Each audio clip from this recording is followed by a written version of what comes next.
ማንቸስተር ዩናይትድ በ198ኛው የማንቸስተር ደርቢ ማንቸስተር ሲቲን 2-0 ማሸነፍ ችሏል። የማይክል ካሪክ ኤራ በኦልድ ትራፎርድ ፔፕ ጋርዲዮላን በታክቲክ አውትክላስ በማድረግ በ3 ነጥብና በክሊን ሺት በ2 ጎል ተጀምሯል። ከጨዋታው በፊት ብዙዎቻችሁ ማይክል ካሪክ በመረጣቸው ተጫዋቾች እንዲሁም ደግሞ በፎርሜሽንና በሲስተሙ ጥያቄ አስነስታችሁ ነበረ። በተለይ በተጫዋቾች ምርጫ ላይ አምናገነ ላይ አንዳንድ ሴሌክሽኖቹ ጥያቄ ውስጥ አስገብተውኝ ነበር። በተለይ በተከላካይ መስመር ሃሪ ማጓየር እና ሉክ ሾው። ሃሪ ማጓየር ሲቲ ጋር 3-0 በተሸነፍንበት ጨዋታ ላይ ምን ያክል አርሊንግ ሃላንድን በፔስ ደረጃ ማቆም እንዳልቻለ አይተን ነበረና በዛሬው ጨዋታ ላይም ያንን ነገር ደግመን እናያለን ብዬ አስቤ ነበር።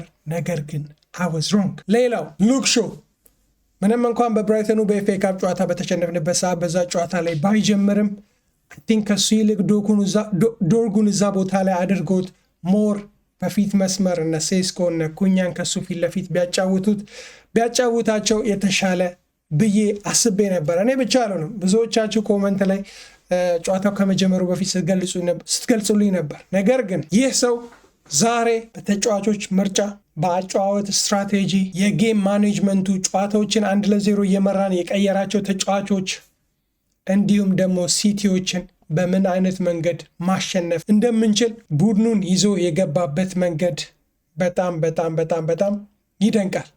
ለሱ ብቻ ሳይሆን አይ ቲንክ ለኮቺንግ ስታፎቹ ትልቅ ክሬዲት ይገባል ብዬ አስባለሁ። በተለይም ደግሞ ለስቲቭ ሆለንድ የቀድሞ የእንግሊዝ ብሔራዊ ቡድን ምክትል አሰልጣኝ የነበረው ከጨዋታ በኋላ ማይክል ካሪክ እንደተናገረው እኔ አብዛኞቹን ጊዜዎችን ሳጠፋ የነበረው በዚህ 3 ቀናት ውስጥ በሚቲንግ ከአመራሮቹ ጋር ከነ ጄሰን ወልኮክ ጋር ነው። ነገር ግን ከባክግራውንድ የኮቺንግ ስታፎቹ ትልቁን ስራ ሲሰሩ ነበረ ከተጫዋቾቹ ጋር። የተጫዋቾች ምንድን ነው የጨዋታ ፕላን በማውጣት ከተጫዋቾቹ ጋር አንድ ለአንድ ንግግሮችን በማድረግ ትልቁን ክሬዲት ይወስዳሉ ብሏል። ኦፍኮርስ የፋይናል ዲሲዥኑ የእሱ ነው። በተጫዋቾች ምርጫ ላይ የመረጣቸው ተጫዋቾች ድንቅ ነበሩ። የጨዋታ ስትራቴጂው ምርጥ ነበረ።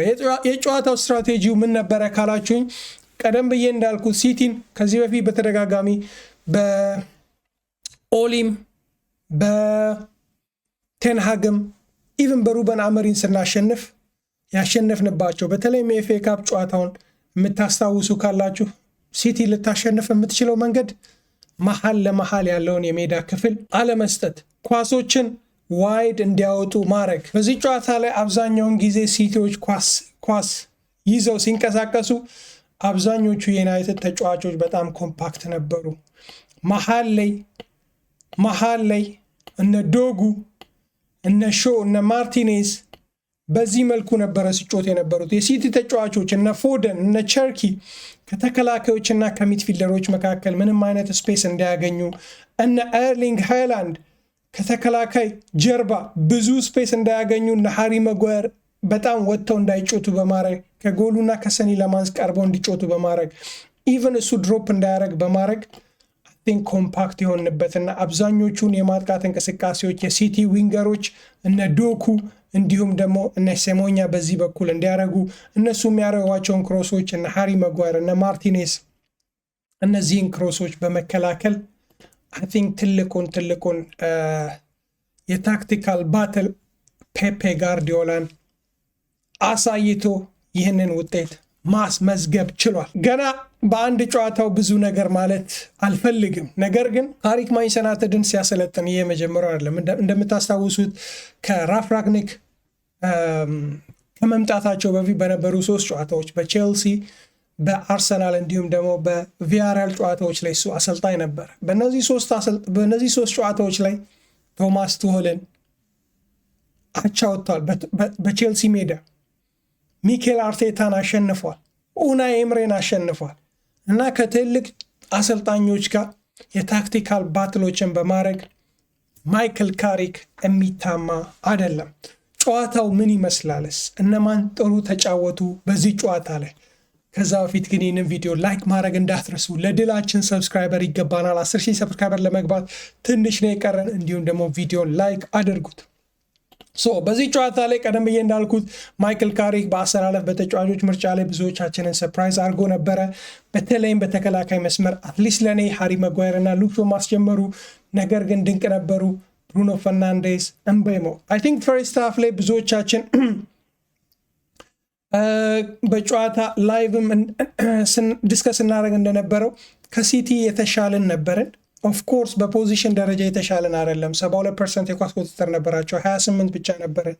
ነገር ግን ቻንሶችን ክሬት በማድረግ በትራንዚሽን የሚገራርሙ የጎል ዕድሎችን በመፍጠር ጎል አስቆጥረን በኦፍሳይድ ተሽሮብናል። አይ ቲንክ በዚህ ጨዋታ ላይ 3 ጎሎች ኦፍሳይድ ተብሎብናል። የብሩኖ ፈርናንዴዝ የአማድ ፈርስት ሃፍ ላይ፣ የሜሰን ማውንት ሰከንድ ሃፍ ላይ።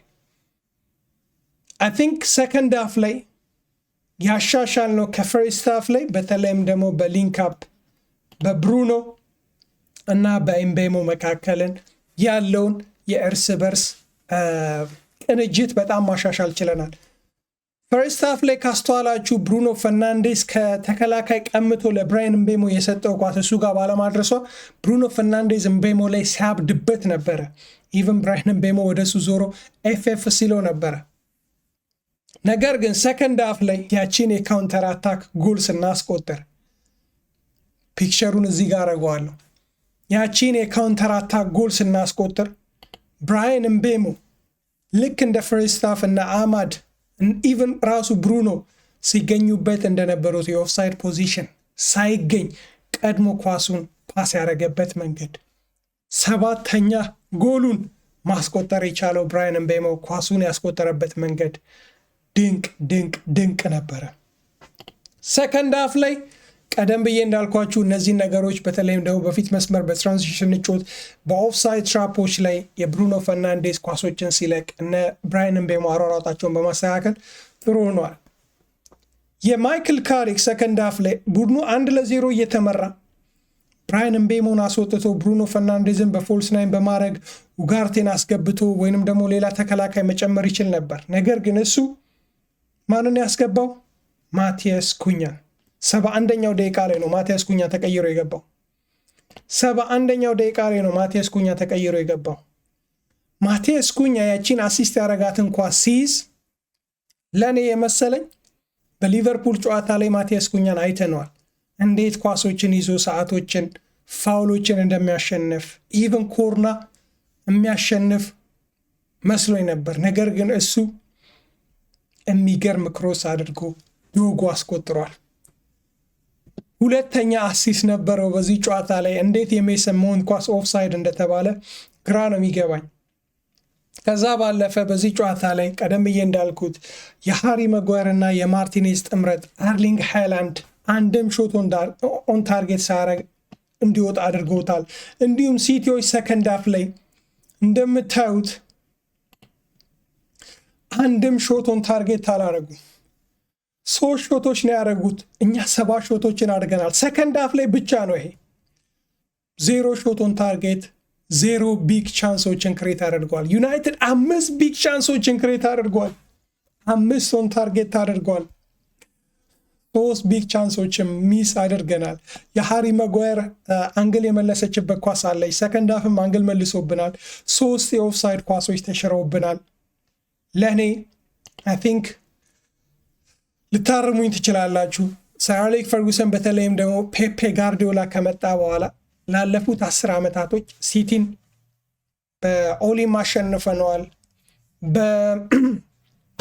በሩበን አሞሪም በቴንሃግም አሸንፈዋል። ነገር ግን በፖዚሽን ሳይሆን የጎልዶችን በመፍጠርና ኢንተርቴኒንግ የሆነ የትራንዚሽን እና የካውንተር አታክ ፉትቦል መጫወት እንደዚህ ምርጥ የተጫወትንበት ጨዋታ የለም።